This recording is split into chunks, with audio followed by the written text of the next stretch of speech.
रितेश, उद्या क्लबिंगला जाऊयात. अगं नाही, उद्या मला घरी थांबायचं. 6 डिसेंबर आहे ना.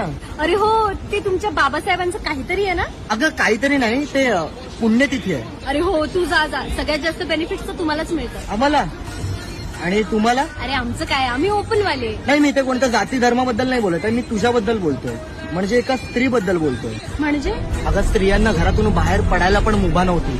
आता घराच्या बाहेर पडताय, जॉबला जात आहे आणि सो कॉल्ड क्लबिंगला जात आहे. कोणामुळे? त्यांच्यामुळे. एवढंच नाही तर बसमध्ये लेडीज सीट आहे. हे 40% आरक्षण कोणामुळे? त्यांच्यामुळे. अरे ट्रेनमध्ये महिलांसाठी आरक्षण म्हणून विशिष्ट डब्बा दिलाय. कोणामुळे? त्यांच्यामुळे. मॅटर्निटी लिव्ह म्हणजे स्त्रिया गरोदर असताना 6 महिने भर पगारी सुट्टी मिळते. कोणामुळे? त्यांच्यामुळे. आणि हो, दिवाळीचा सण थाटामाटात साजरा करायला जो बोनस मिळतो ना, कोणामुळे? त्यांच्यामुळे. त्यामुळे तुमच्या बाबासाहेबांचं